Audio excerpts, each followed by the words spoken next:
안녕하세요. 아주 착하고 순한 효자, 효녀를 둔 애엄마입니다.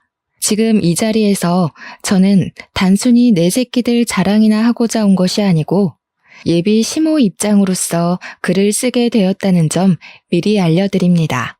사실 가족이라고 다 잘 살고 화목한 건 아니지 않습니까? 부부가 화합이 잘 되어도 자식 낳고 망하는 가족들도 있고, 자식들이 천사 같은데 오히려 부모들이 못나서 인생 나락으로 가기도 하잖아요. 그렇게 어쩔 수 없는 불행 때문에 가족이란 울타리가 매 순간 지옥인 사람들과 달리 저희 집안은 늘 화목하고 정이 가득한 곳이었습니다. 적어도 예비 며느리를 만나기 전까지는요. 자녀들이 내 마음 같지 않게 엉뚱한 길로 셀 수도 있다고 보는데, 그건 온전히 자녀들이 겪기도 해봐야 할 가시밭길이라고 생각을 해요. 하지만 그 가시밭길 때문에 다른 가족원들에게 피해가 간다면 그건 잘못된 길이라고 판단하고 싶습니다. 제겐 겨우 얻은 예비 며느리가 있는데요. 남의 집 귀한 딸 데려와 함부로 할 생각은 추호도 없던 저는 예비 며느리 소식을 들었을 때 그저 기쁘기만 했습니다. 그런데 그게 제 인생 최대의 고민이 될 줄은 몰랐네요. 전 나름 죄 안 짓고 성실하게 살아왔다고 생각했는데 왜 제게 며느리 복은 주어지지 않은 건지 지나고 보니까 좀 속상하더라고요. 집에 새 식구 하나 들어올 뻔했다는 것만으로도 그저 효자이기만 하던 제 아들이 그렇게나 악의적으로 변할 수 있다는 건 제가 정말 지금 생각해도 아직 가슴 떨리고 무서운 일이에요. 저는 섬에 사는 사람인데요. 남편과 거제에서 살다가 사랑스러운 우리 연년생 자식들을 낳고 섬에 들어가게 되었습니다. 사실상 직장을 옮긴 남편을 따라 섬으로 들어가게 된 거였죠. 남편이 어장 일을 했기 때문에 거제에서 이를 친구 소개로 육지도라는 섬을 알게 되어 직장을 옮기게 된 거였습니다. 육지도에는 학교가 중학교까지밖에 없어요. 그래서 저는 중학생 때까지 육지에서 키우다가 고등학교 때부턴 객지로 보내 애들을 자취시켰습니다. 섬에서 좋은 것만 먹고 좋은 것만 보고 살았는지 우리 애들은 군말 없이 효자 효녀로 잘 자라주었어요. 사교육이 어려운 육지라는 지역에서 겨우 교회에 아는 지인 딸에게 과외비를 주고 수학을 배우게 한 것 말고는 따로 공부를 시킨 것도 없는데 고맙게도 애들이 알아서 성적 관리까지 잘 하더라고요. 육지 학교 안에서 1, 2등을 하는 성적이었지만 사실 객지 친구들과 직접 겨뤄보지 않은 성적이기에 저랑 남편은 애들 공부 실력에 관해 큰 기대는 안 했어요. 그런데 이 기특한 애들이 고등학교를 가도 전교 5등 안에서 노는 겁니다. 그때도 신기하기만 했는데 고3이 되고 수시 입시를 지원할 때 딸 담임 선생님한테 전화가 오고 다음 해에 아들 담임 선생님한테 전화 왔을 때 알았어요. 우리 애들이 정말 잘하는 애들이구나 하고요. 저희 집의 경우 특이하게도 딸이 의대의 길을 가니 아들도 누나를 따라 의대를 가게 된 경우거든요.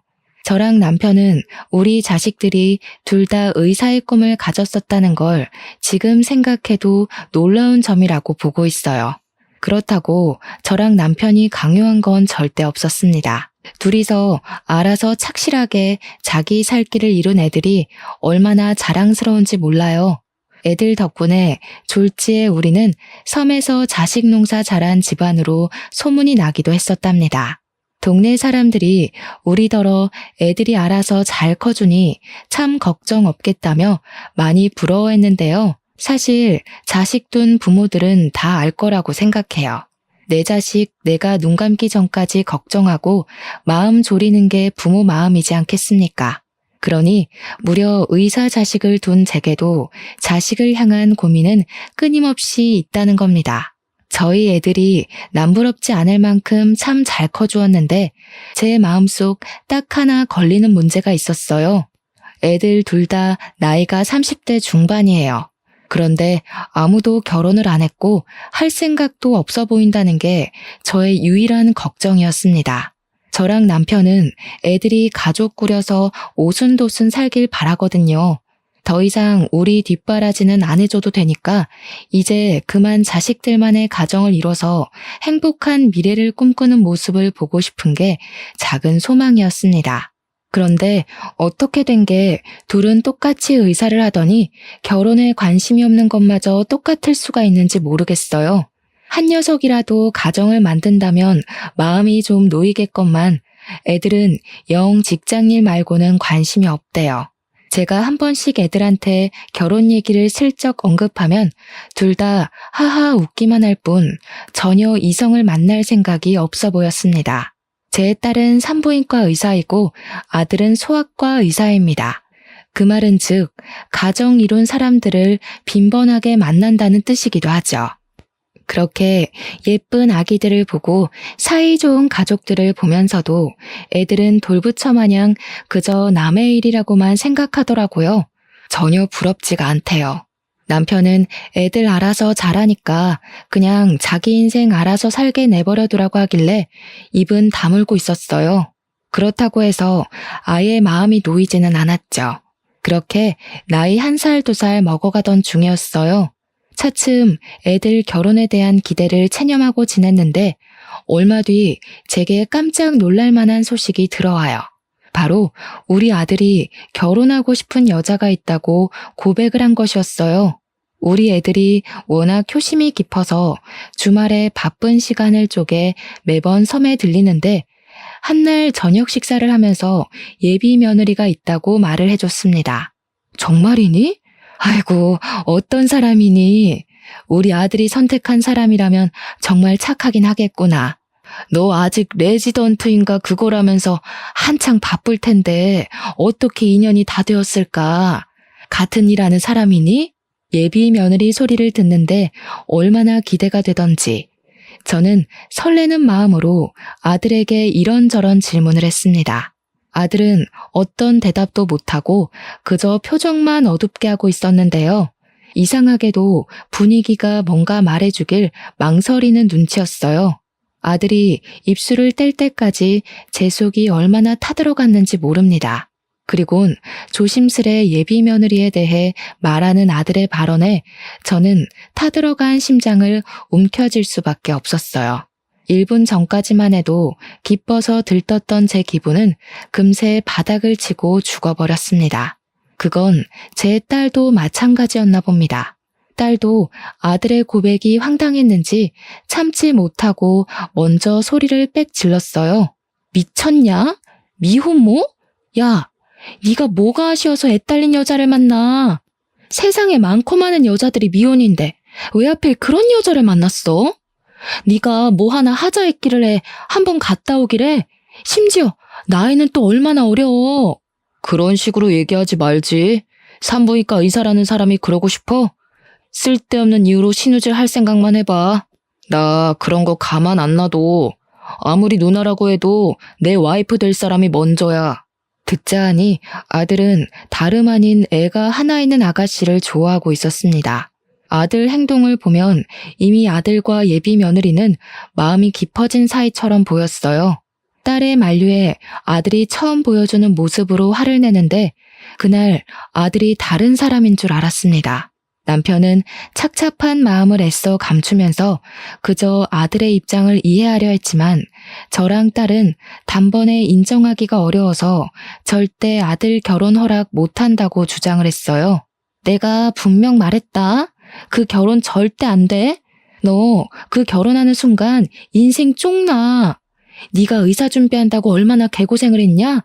아니면 너 개인 병원 차릴 때까지 좀 더 기간을 두고 만나보다가 결정하던지 뭐하러 급하게 진행해? 그래, 네 누나 말이 맞다. 왜 하필 그런 어려운 길을 가려고 해? 결혼도 이 사람 저 사람 몇 번 겪어보고 잘 맞는 사람이랑 해야지. 이건 너무 섣부르다 아들아. 아이씨, 왜 엄마랑 누나가 난리야. 언제는 나더러 결혼 좀 하라며? 그래서 하겠다고. 근데 왜 갑자기 결혼한다니까 또 난리야? 내 결혼이야. 똑똑히 말하는데 이 결혼 막으면 나 다신 이 집 안 들어와. 다들 나랑 평생 연 끊고 싶으면 알아서들 해. 아들은 우리가 예비 며느리 얘기를 들으면 당연히 반대할 거란 걸 이미 알고 있는 눈치였습니다. 그러니까 처음부터 더 완강하게 자기 의견을 피력하며 우리가 찍소리도 못할 정도로 무섭게 몰아붙였겠죠. 아들의 횡포는 날이 갈수록 더해졌어요. 저랑 남편이 예비 며느리에 대해 슬쩍 한 소리 얹기만 하려고 해도 이빨을 드러내며 패륜적인 행동을 서슴지 않았습니다. 아들이 솔직히 때리지만 않았지 사실상 눈빛으로 저랑 남편의 목을 조른 거나 마찬가지인 태도를 보였어요. 속상했습니다. 내 아들에게 저런 면모가 있는 줄도 몰랐고 도대체 예비 며느리가 어떤 아가씨길래 우리 아들이 저렇게까지 푹 빠졌나 한편으론 궁금하기도 했어요. 그래서 한날 정말 용기 내어 아들에게 전화를 걸었습니다. 아들이 제 전화를 무시하지 않은 것만으로도 당시에는 감사해야 될 지경까지 간 상태였습니다. 그럼에도 아들의 전화 받은 목소리에는 저항기가 많이 있더군요. 저는 최대한 아들 심기를 안 건드리면서 예비 며느리가 어떤 사람인지 좀 들려달라고 했습니다. 제가 결혼을 허락하겠다고 하니까 그제야 아들이 술술 얘기해 주더라고요. 알고 보니 예비 며느리는 우리 아들과 같이 육지에서 자란 친구였고 중학교 동창이라고 합니다. 지난번 섬에 들어왔다가 아들이랑 예비 며느리가 우연히 마주쳤는데 그날 인연으로 반가워서 연락처를 주고받았고 섬 밖에서 몇 번 만났다가 사이가 깊어졌다고 했어요. 그랬구나. 엄마는 아들 동창이라고 해도 워낙 까마득해서 어떤 친구였는지 기억은 잘 안 나네. 뭐 네가 어련히 잘 봤겠지. 그래도 정말 각오 많이 해야 될 거야. 남애 키우는 게 쉬운 일이 아니잖니. 엄마, 나 소아과 의사야. 내가 그런 것도 생각 못 해봤겠어? 내가 남의 애를 다뤄도 수백 명을 다뤄.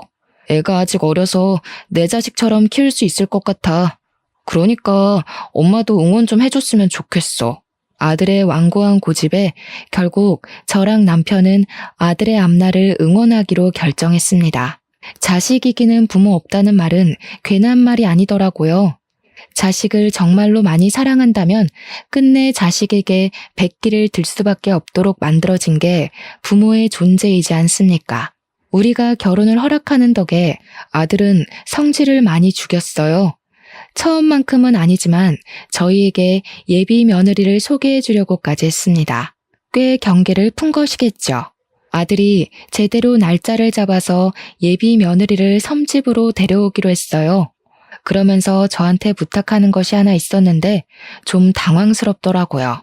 그래도 엄연히 결혼 인사니까 저는 딸까지 있는 주말에 하면 좋겠다고 생각했는데 아들이 딸한테는 알리지 말라고 부탁을 하더라고요.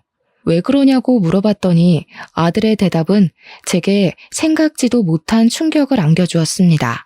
옛날에 학교 다닐 때 누나가 혜영이 좀 괴롭히고 그랬대. 혜영이가 우리 누나 무섭다고 최대한 안 보고 싶다네. 그 얘기 듣는데 진짜 내가 다 쪽팔려서. 그래도 내가 한때 누나 존경했었거든? 이젠 누나란 사람이 제일 최악이야. 늘 목표를 이루고 사는 누나가 멋있다며 누나의 발자취를 따르던 게 우리 아들 마음이었습니다. 그랬던 아들이 예비 며느리란 존재가 나타나면서 낯선 사람이 되어가는 게 보였어요. 어쨌든 저도 학창시절 딸의 행적은 몰랐던 사실이었습니다. 우리 딸이 학교 생활을 착실히 하고 있다고만 생각했거든요. 그런데 제가 모르는 사이 그런 엄청난 일을 저질렀을 줄은 상상도 못했어요. 얼굴 못 본 예비 며느리에게 미안했고 딸에게 상황 설명이라도 듣고 싶었습니다. 하지만 당장은 결혼 인사가 먼저라고 생각해서 일단 아들 부탁대로 딸에겐 예비 며느리 만난다는 사실을 비밀로 했어요. 그리고 며칠 뒤 아들이 연차를 내고 평일 시간에 맞춰서 예비 며느리를 데려왔습니다. 예비 며느리의 첫인상은 참 얌전하고 조용해 보였어요.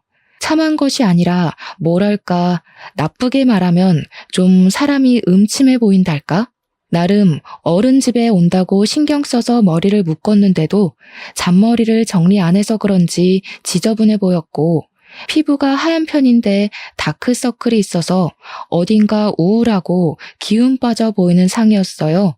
인상이라도 좋으면 어떻게든 예비 며느리를 고운 눈으로 봐주려고 했는데, 들어와서도 저랑 남편의 눈을 똑바로 못 쳐다보고 죄인처럼 바닥만 보고 있는 예비 며느리가 예뻐 보이진 않았습니다. 게다가 아들이랑 둘이 같이 들어오는데 아들 품에 예비 며느리 애로 보이는 아기가 안겨 있더라고요. 남의 자식을 안고 있는 아들의 모습을 상상은 했었지만 막상 직접 보니 또 한 번 심장이 철렁하는 거 아니겠습니까?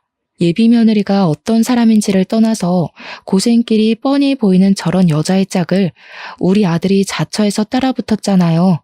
엄마로서 제 아들이 남의 자식 때문에 고생할 생각을 하니까 도무지 마음이 안 좋더라고요. 고개를 왜 그렇게 숙이고 있나. 이렇게 힘든 결혼 마음먹었으면 더 떳떳하고 당당하게 스스로를 어필해야지요. 그래야 우리가 아가씨 힘든 사정 어떻게든 이해해보고 어울리지 않겠어요? 그래서 아가씨는 부모님 있어요? 삼촌이 하나 있는데 요양병원에 계셔.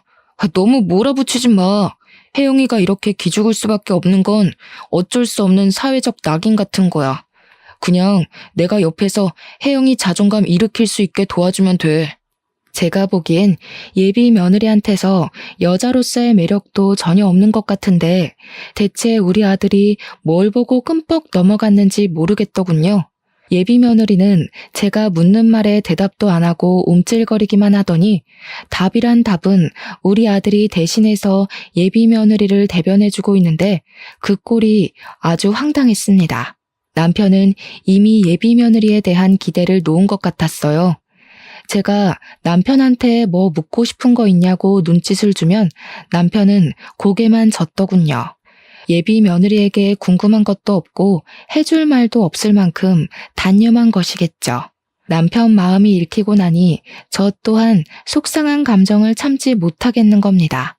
게다가 직접 제 눈으로 예비 며느리의 꼴이 생각보다 더 말이 아니라는 걸 확인하고 나니까 우리 아들을 한 번만 더 붙잡고 싶었어요. 우리 아들이 의사인 건 알죠? 둘이 서로 좋아서 결혼까지 마음먹었다는 건 알겠는데 솔직히 내 아들이 손해보는 장사는 맞잖아요. 적어도 경제력까지 우리 아들한테 기대려는 거면 내가 좀 힘들 것 같아서요. 아가씨는 우리 아들한테 뭘 해줄 수 있어요? 집을 우리 쪽에서 해줄 테니 혼수를 그쪽에서 해결할래요? 그래선 안 됐었는데 저는 일부러 예비 며느리가 제 말을 듣고 도망치길 바래서 좀 쓴소리를 해버렸습니다. 저라고 아이 혼자 키우는 미혼모에게 이런 상처되는 말 하고 싶었겠습니까? 예비 며느리도 돌아가신 사돈들의 귀한 자식일 텐데 저도 남의 자식한테 가슴 아픈 소리 하고 싶지 않았어요. 그래도 팔은 안으로 굽는다고 제 아들만 생각을 해야 했고 제 아들이 무엇보다 평범하게 살길 바랬을 뿐입니다. 그냥 남들처럼 같이 시작하고 같이 꾸려나가고 같이 아이를 만들어서 사는 그런 가정을 살길 원했다고요. 이렇게 소박한 삶이 이토록 어려운 소망인지 꿈에도 몰랐네요. 예비 며느리는 제 말을 듣고도 아무 말 없이 고개만 푹 숙이고 있었습니다. 방금 발언들은 제가 아들의 동의 없이 저지른 일이라서 아들의 성화가 뒤따를 거란 각오는 했어요. 그런데 그게 천륜 얘기가 오갈 정도로 심각한 사항을 불러일으킬지는 차마 예측을 못했습니다. 내가 이 집에 퍼다 부어준 돈이 얼만데 엄마가 뭔데 내 사람한테 그딴 식으로 짓거려? 앞으로 나 보고 살 생각하지 마. 나 이제 이 집 자식 아니야. 두 분은 똑똑히 기억하세요. 천륜이 끊어진 건 명백히 두 분 탓이니까 평생 기억하고 괴로워했으면 싶네요. 아들은 그대로 예비 며느리를 데리고서 밖으로 나갔습니다. 제가 아들을 급하게 따라 나섰다가 아들이 밀치는 바람에 그대로 바닥에 주저앉아 버렸어요. 남편은 저를 쫓아와 부축하면서 이제 그만 아들 인생은 신경 쓰지 말자고, 아들이 저리 매몰차게 얘기를 했어도 말뿐일 거라며 저를 위로했습니다. 그러면서도 남편 또한 아들의 돌변한 모습에 한숨만 쉬더군요. 저는 닭똥 같은 눈물을 흘리면서 남편 품에 안겨 서름을 토로했어요. 순하기만 한 아들이 저렇게 변한 게 서럽고 어디서부터 왜 이렇게 어긋나는지를 도통 몰라서 답답함에 눈물만 나왔어요. 한 번도 말썽 피운 적 없는 아들이었는데 아들 모습이 적응되지 않아 하루하루가 괴로웠습니다. 저는 끝내 이 사실을 딸한테 알리기로 했어요. 한동안은 아들 생각에 끙끙 앓느라 딸 생각은 전혀 못하고 있었는데 딸한테서 안부 문자가 오는 덕에 딸에게 하소연하기로 마음을 먹었던 겁니다. 딸한테 전화를 했더니 딸이 바로 저의 울적한 목소리를 알아채더군요. 그래서 그간 있었던 사정을 모조리 말해주었는데 딸이 예비 며느리를 상대로 쌍욕을 하면서 어이없어 하더라고요. 그리곤 곧 제게 자기 학창시절 때 있었던 예비 며느리의 실체를 말해주었는데요. 와, 진짜로 걔가 걔래? 완전 어이없다. 걔 도벽 있었어. 학교에서 얼마나 유명했는데. 내가 엄마한테 한 번 말한 적 있을 텐데. 걔가 여자애들 생리대며 화장품이며 얼마나 훔쳐갔는지 알아? 여선생님 안경까지 훔쳐서는 그 선생님 바로 다음 해에 나가버렸잖아. 그년 설마 내 동생이 의사인 거 알고 일부러 들러붙은 거 아니야? 딸의 말을 듣고 좀 놀랐습니다. 분명 예비 며느리가 우리 딸한테 괴롭힘을 당했다고만 들었는데 딸의 얘기를 들어보니 예비 며느리는 스스로 왕따를 자처했던 거였어요. 그걸로 모자라 오히려 자기의 왕따 처지를 잘도 이용했는데 일부러 교실에 혼자 있는 시간 많이 만들고는 혼자 남았을 때 절도를 여러 번 저지른 것 같았습니다. 심지어 제 딸 물건까지 훔쳤다가 딸이 예비 며느리 머리채를 뜯고 싸운 적 있었다네요. 그 사건은 제가 기억이 나더라고요. 제가 그 일로 딸 때문에 학교 가서 선생님을 만난 적이 있거든요. 당시 그 학생은 우리 딸 머리핀을 들고서 자기 거라고 뻔뻔하게 우기고 있는 상태였습니다. 제가 그냥 그 학생한테 새 머리핀을 살 수 있는 용돈을 주면서 상황이 무마되었던 걸로 기억해요. 그런데 그때 그 억측스러운 학생이 제 예비 며느리라는 게 너무 충격이었어요. 물론 도벽이란 거 과거일 뿐이고 철없는 시절 저질렀던 실수였을 수도 있죠. 하지만 그건 남의 일일 때나 너그럽게 이해해 줄 수 있는 거고요. 제 아들 배우자로 과거 도벽 이력이 있는 여자가 들어선다는 게 또 용납할 수가 없는 겁니다. 그래서 이 사실을 아들한테 알려주려고 잘할 줄 모르는 문자까지 이웃집 자식한테 배워서 장문의 글을 전송했습니다. 그랬더니 바로 아들에게서 쌍욕 문자가 날라오더군요. 자기는 이제 엄마 없다면서 연락하지 말라길래 저는 철렁 내려앉는 심장을 부여잡고 주저앉았습니다. 언젠가는 으스러질 길로 향하는 아들을 이대로 내버려 둬야 하는 건지 어쩔 도리가 없어서 난생 처음으로 인생의 막막함을 느꼈어요. 남편은 여전히 어쩔 수 없는 일이라고 아들도 직접 지옥을 겪고 혼쭐 나봐야 된다며 내버려 두자고 했는데도 이게 아빠 마음과 엄마 마음은 또 다르거든요. 남편은 자기 자식을 강하고 따끔하게 혼내서 올바른 길로 인도하고 싶겠지만 엄마인 저는 내 자식이 최대한 나쁜 길은 피해가도록 알려주고 싶은 마음이 컸어요. 그렇게 며칠간 소가리를 한 끝에 저는 결국 남편에게 한 가지 부탁을 했습니다. 바로 아들 있는 객지로 좀 나갔다 오자는 마지막 몸부림이었죠. 남편도 아들 내버려 두라면서 신경 안 쓰는 척해도 속은 그게 아닌가 보더라고요. 아들 인생이 나락으로 가고 있는 게 뻔히 보이니까 마음에 걸렸는지 제 제안을 흔쾌히 수긍했습니다. 저는 아들이 아닌 딸한테 물어 아들 자취방 주소를 얻었어요. 당시 아들이 제 연락을 일절 무시했거든요. 딸은 처음엔 저희가 아들 집에 찾아가는 걸 말렸습니다. 아들이 지금 눈깔 돌아서 부모도 모른다고 이대로 갑자기 찾아가면 무슨 폐륜을 저지를지 모른다는 얘기였어요. 하지만 저는 그 정도는 감당할 수 있다는 생각으로 아들 집을 찾아간 겁니다. 이대로 일이 잘못되면 영영 우리 아들을 보고 살 수 없을지도 모를 것이고 결국 돌아올 수 없는 강을 건넌 아들의 밑바닥까지 확인하는 꼴만 되겠죠. 최악의 최악까지 예측을 했고 마음을 계속 다스렸습니다. 아들이 저희를 영원히 안 보고 살지언정 저는 아들에게 마지막 경고를 때려야 될 것 같았어요. 딸도 할 일 마치고 아들 집으로 바로 출발하겠다고 하더라고요. 저는 이번에 진짜 마지막으로 아들을 붙잡아 보고 정말 안 되면 아들을 놓아주기로 결단 내리며 아들이 지내고 있는 부산 집을 찾아갔습니다. 문전박대 당할 각오를 하고 초인종을 눌렀더니 안에서 갑자기 쿵쾅대며 난리가 났더라고요. 한참이나 별다른 기척 없다가 뒤늦게 문이 확 열렸는데 우리 아들 집에서 나온 사람은 아들이 아닌 예비 며느리였습니다. 예비 며느리도 문 열기 전 인터폰으로 저를 확인 안 하고 문을 연 건지 깜짝 놀라더라고요.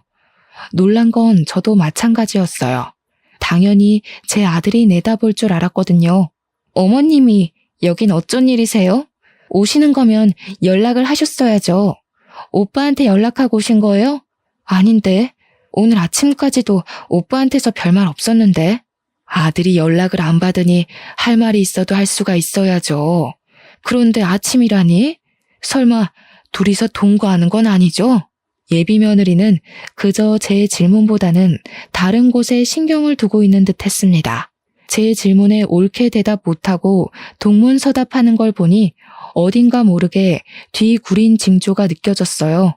게다가 며느리의 편한 옷차림을 보니까 동거를 하고 있는 사실이 맞는 것 같더라고요.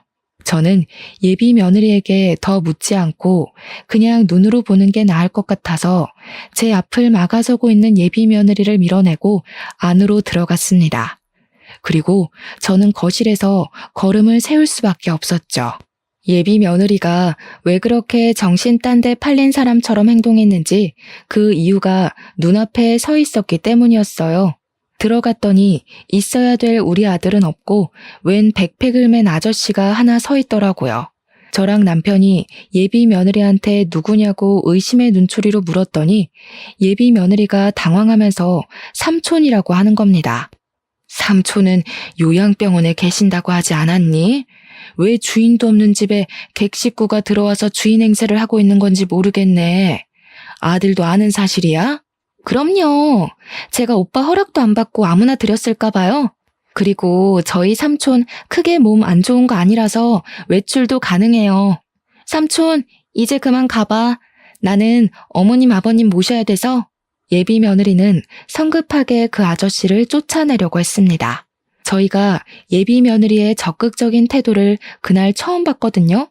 당연히 말도 잘 못하고 사회성도 부족해 보였는데 그날 다시 만난 예비 며느리를 보니 과거에 제 딸과 머리채를 뜯고 싸웠다는 학생과 겹쳐 보이더라고요. 그 아저씨는 우리에게 슬쩍 인사만 하고 후다닥 신발장으로 뛰어갔어요. 그때 아저씨가 가방 지퍼를 덜 잠갔는지 가방 안에서 뭔가가 떨어졌는데요. 아무리 눈 씻고 봐도 우리 아들 시계랑 똑같은 거 아니겠어요? 저 시계는 아들이 의사 면허 땄을 때 제 남편이 고생했다고 사줬던 명품 시계였습니다. 우리 아들 거랑 똑같은 게 맞나 확인하려고 그걸 주우려 했는데 그 순간 아저씨가 냅다 주워서는 집 밖으로 뛰쳐나갔어요. 그 사이에서 예비 며느리는 어쩔 줄 모르고 서 있더군요. 도대체 이게 뭔가 싶은 순간 지난번 딸이 말해줬던 예비 며느리의 도벽증 얘기가 떠올랐습니다. 아가씨, 설마 내 아들 물건 훔쳤어요? 저 사람 삼촌 되시는 분 아니죠? 저렇게 팔팔한 아저씨를 어느 요양병원에서 받아준답니까? 저 사람 누구예요? 설마 같이 내 아들 집 털어먹으려고 부른 사람이에요? 무슨 그런 소리를 하세요. 제가 아무리 마음에 안 드신다고 해도 그런 말은 실례죠.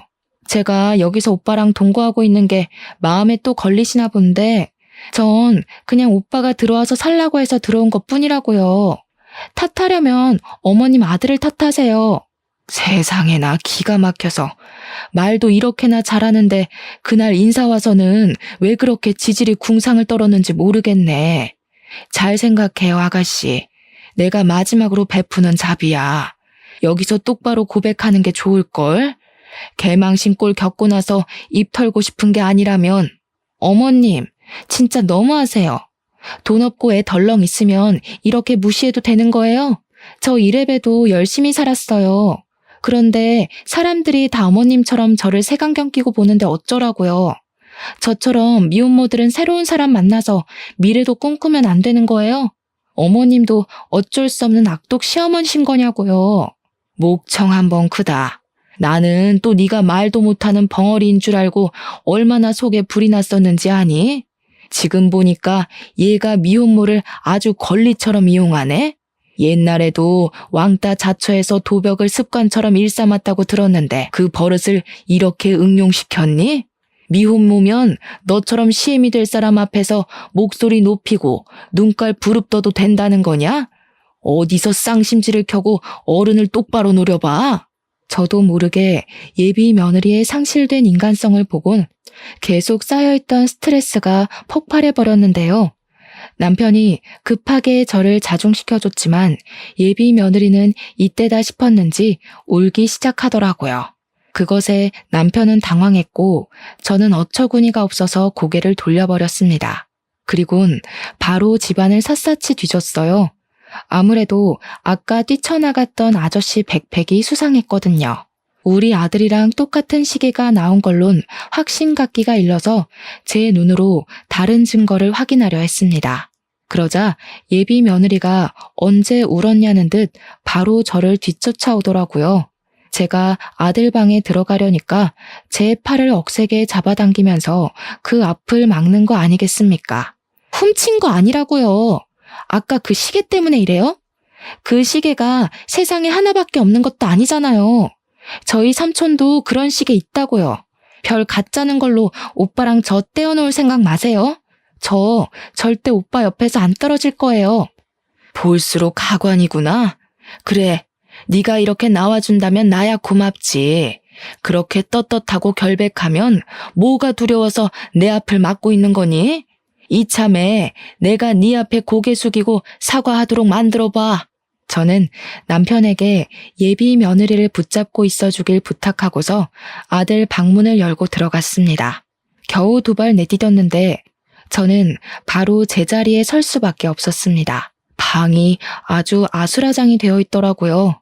그 난리통 속에 아기가 혼자 침대 위에 덩그러니 누워 있었고 아기 주변으로는 제 아들 것으로 보이는 옷가지랑 액세서리에 속옷까지 널브러져 있었어요.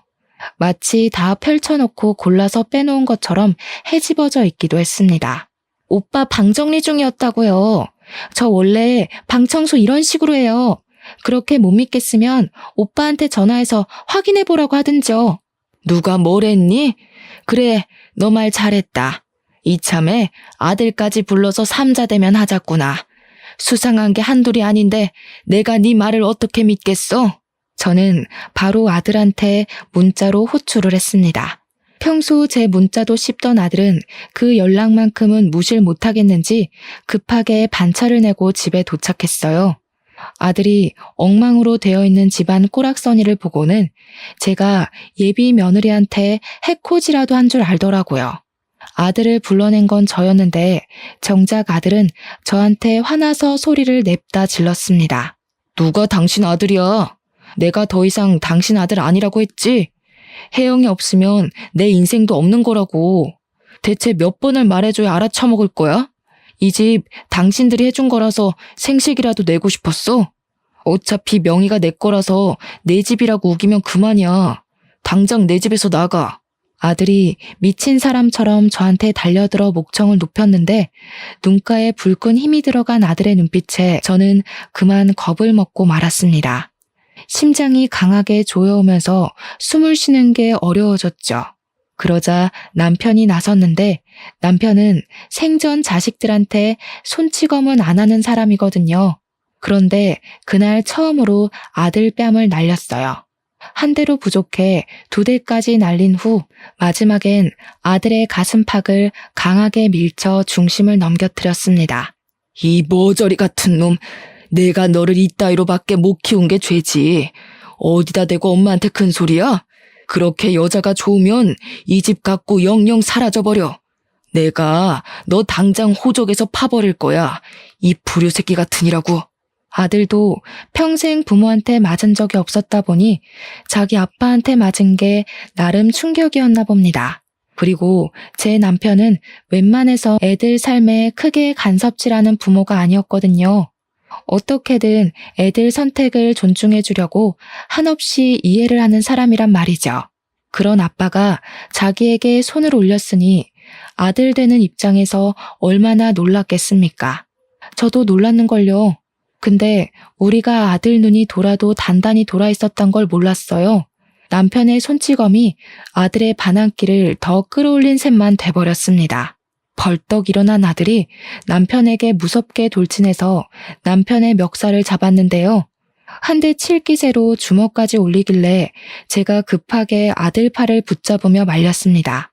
당연히 남자 2사람을 제 힘으로 감당하기가 벅차잖아요. 그래서 급한 불부터 끄기 위해 예비 며느리에게 도움을 청했거든요. 그런데 그때 제가 못 볼 꼴을 보고 말았지 뭡니까. 제가 예비 며느리에게 당장 와서 말리라고 소리치던 그 순간 예비 며느리의 표정이 너무 소름이었습니다.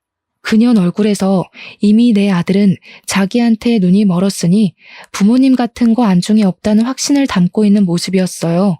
아주 뻔뻔하게 저를 보고 비소를 슬쩍 올리는데 순간 제 손에서 힘이 빠져버렸습니다. 살면서 등골에 소름이 쫙 돋는 경험을 그날 처음 했어요. 예비 며느리가 정말 사람처럼 안 보였죠.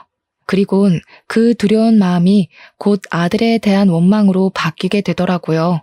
이렇게 변해버린 아들이 너무 미워서 저는 결국 아들을 두들겨 패기 시작했고 더 이상 너희들 사이에서 손 뗄 테니까 제발 저리 나가 떨어지라고 고래고래 소리를 질렀습니다. 그러자 제 말에 불씨가 확 죽은 아들이 순순히 물러났어요. 그리곤 꼴도 보기 싫으니 바로 나가라고 하더군요. 결국 제가 예상했던 최악의 최악을 더한 일이 발생해버린 셈이었어요. 아들은 저희더러 자길 호적에서 빼든 말든 알아서 하고 다시는 코빼기도 비추지 말라고 했죠. 너무 속상했지만 우선 그날은 아들과의 대화는 틀렸다고 봤습니다. 그래서 남편을 데리고 나가려는데 그와 동시에 딸이 집에 들이닥쳤어요. 워낙 정신없던 터라 딸이 온다는 사실을 잊고 있었던 겁니다. 딸이 들어오자마자 더 놀란 건 딸 뒤로 경찰이 우르르 들어왔다는 거예요. 딸이 예비 며느리에게 삿대질을 하자 경찰들이 예비 며느리를 붙잡았고 집주인인 아들에겐 참고인 조사를 위해 같이 가야 된다고 안내를 했죠. 그때 딸은 가만히 있지를 않고 이 도둑년 새끼야 하면서 예비 며느리한테 달려들어서는 가방에 넣어온 5kg짜리 소금을 꺼내 예비 며느리 머리통에 좌르륵 부었습니다. 경찰에게 수갑이 채워진 예비 며느리는 손도 쓰지 못하고 소금 범벅이 된 채 비명만 질렀어요. 이년이 옛날 버릇 남 못 주고 또 도벽증 도졌네? 옛날엔 내 머리핀을 네 거라고 우기더니 이제 내 동생을 네 거라고 우길 참이니? 사람이 배보다 배꼽이 큰 짓을 하면 이런 꼴이 나는 거야. 네 주제를 알아야지. 밑에 네 삼촌이라는 원조교제 애인 잡혀있거든? 내 동생 물건 다 뱉어내고 쳐 울고 있으니까 가서 나란히 부둥켜 안고 질질 짜라. 딸이 예비 며느리의 이마를 퍽퍽 밀면서 말을 하자 예비 며느리가 딸을 죽일 듯이 노려보면서 괴성을 내질렀습니다. 예비 며느리한테서 저런 악에 바친 고함이 나오는 게 또 놀랍고 무섭더라고요. 원래 조용한 녀석들이 미치면 더 겁나잖아요. 예비 며느리는 더 이상 본성을 숨기지 않기로 한 건지 아니면 정말 화가 나고 분하면 내재되어 있던 저런 모습이 툭 튀어나오는 건지는 모르겠네요. 어쨌든 아들이 보는 앞인데도 더는 이미지 관리 없이 평소와는 이질적인 면모를 드러냈습니다. 나도 이깟 집안 진절머리 나서 결혼 같은 거 할 생각 없었어. 오빠 도장만 찾으면 나가려고 했다고. 아씨, 다 망했잖아. 아, 짜증나. 아, 이번엔 도장이었어? 나이가 먹으니까 스케일이 커졌다? 그럼 네 말은 내 동생한테 일부러 접근했다는 거네. 내 동생이 의사 됐다는 건 동네에 소문 퍼져서 이미 전해 들은 사실일 테고 나이 먹고 추하게 욕심만 날로 과해져서 어쩌냐? 그런 잔머리 굴릴 시간에 공부를 했으면 너도 의사 됐겠다 얘. 잘난 척 하지 마. 옛날부터 언니가 그런 식으로 거들먹거리는 게 재수없었어. 의사가 뭐 대수야? 그래봤자 나처럼 촌뜨기인 건 똑같은 처지면서. 이게 촌뜨기를 무시하네? 촌뜨기도 해내는 의사를 너는 못하고 도둑질만 해댔지 않아? 뭔 자신감으로 의사를 얕볼까? 촌뜨기 무시하려면 적어도 너처럼 상식 없이 손버릇 나쁜 애들한테나 해야 제대로 무시하는 거지. 어줍잖은 수준으로 우리 집안 무시하는 건 열등감밖에 안 된단다 이 도둑년아. 딸과 예비 며느리가 하는 대화에서는 예비 며느리의 인간성을 도드라지게 확인할 수 있는 증거 현장이나 다름없었습니다. 저희들 다 놀랐지만 무엇보다 아들이 심하게 충격 먹은 것 같았어요. 바짝 경직되어선 믿을 수 없다는 얼굴로 예비 며느리만 바라보더라고요. 저는 그 모습을 보고 아들이 완벽하게 정신을 차렸으면 해서 좀 더 쐐기를 박아야 할 것 같았어요. 그래서 예비 며느리에게 다가가 그년 뒷주머니에 있는 전자담배를 꺼냈습니다. 우리 아들은 담배도 안 피우는데 명색의 악이 엄마라는 사람이 영 깡통이구나. 네 아들은 무슨 죄니? 도둑질하는데 이용하려고 애 낳았니? 동정심이 필요해서? 네 아들 네가 엉망으로 키우든 말든 우리 알 바 아닌데 내 아들까지 엉망으로 끌고 가는 건 나 못 본다. 어디 철딱서니 없이 도둑질이야? 가서 콩밥 처먹으면서 반성해. 저는 전자담배를 예비 며느리 입에 쑤셔 넣어주고 경찰에게 그만 가봐도 좋다고 했습니다. 아들은 참고인으로 같이 동행하면서도 내내 얼이 빠져 있었어요. 아들이 돌아올 때까지 우리 식구는 전부 아들 집에서 잠자코 기다렸는데 아들이 다 늦은 밤이 되어도 귀가를 안 하는 겁니다. 혹시라도 우리에게 실수한 것 때문에 자책을 심하게 해서 엉뚱한 생각이라도 할까봐 갑자기 무섭더라고요. 연락까지 안 되니까 점점 불안해져서 저는 바로 아들 찾아 나가보려고 자리를 박차고 일어났습니다. 남편이랑 딸도 불안했던 건 마찬가지였나 봐요. 다들 군말 않고 집을 나서려고 했습니다. 그런데 현관문을 여는 순간 내려가는 계단 쪽에서 웬 사람이 하나 앉아있더라고요. 네, 제 아들이었습니다. 잠깐이나마 불안했던 마음을 쓸어내리면서 저는 급하게 어두운 곳에 홀로 있는 아들에게 향했어요. 아들은 울고 있었습니다. 죄송해요. 제가 용서받지 못할 짓을 저질렀어요. 아무리 돈에 미쳐도 엄마 아빠한테 그러면 안 되는 거였는데. 나 버려도 엄마 아빠 탓 안 할게. 이게 무슨 소리인가 하니 아들이 말하길 예비 며느리에게 끔뻑 넘어갔던 이유가 요양병원에 있다는 삼촌이 자기 개원하는 데 투자를 해준다고 해서 혹했다고 하는 겁니다. 그런데 경찰서에서 조사를 하다가 알아낸 건데 이미 삼촌이란 존재는 돌아가시고 없었대요. 그러니까 결국은 제 아들을 깨어내기 위한 예비 며느리의 큰 그림이었던 거죠. 예비 며느리는 함께했던 원조교제 아저씨랑 나란히 절도죄 형량을 받고 구속 처리가 되었습니다. 모든 게 처리된 이후 아들은 우리에게 진심으로 사죄하고 고개를 숙였어요. 저희 식구는 아들의 잘잘못은 정확히 따져주었고 용서는 그 뒤에 받아주었습니다. 앞으로 미안한 만큼 가족한테 잘하면 되는 거라고 버리네 마네 소리 같은 건 하지 말라고 말이죠. 그날 이후 아들에게선 큰 변화가 찾아왔어요. 가족에게 둘도 없는 효자 아들로 돌아와 준 건 다행이었지만 아들이 여자를 무서워하게 된 겁니다. 예비 며느리의 일을 평생 반성하면서 비혼주의를 선언해버리고 말았어요. 저희는 그저 아들에게 앞으로 결혼할 배우자에 대해 조심하라고 했지 결혼하지 말라는 게 아니었거든요. 아무래도 아들에겐 이번 일이 꽤나 큰 트라우마로 남을 것 같습니다. 아들이 아무 생각 없이 일만 하고 싶다네요. 세월이 우리 아들의 마음을 치료해 줄 거라고 믿는 것밖엔 따로 수쓸 방법은 없을 것 같아요.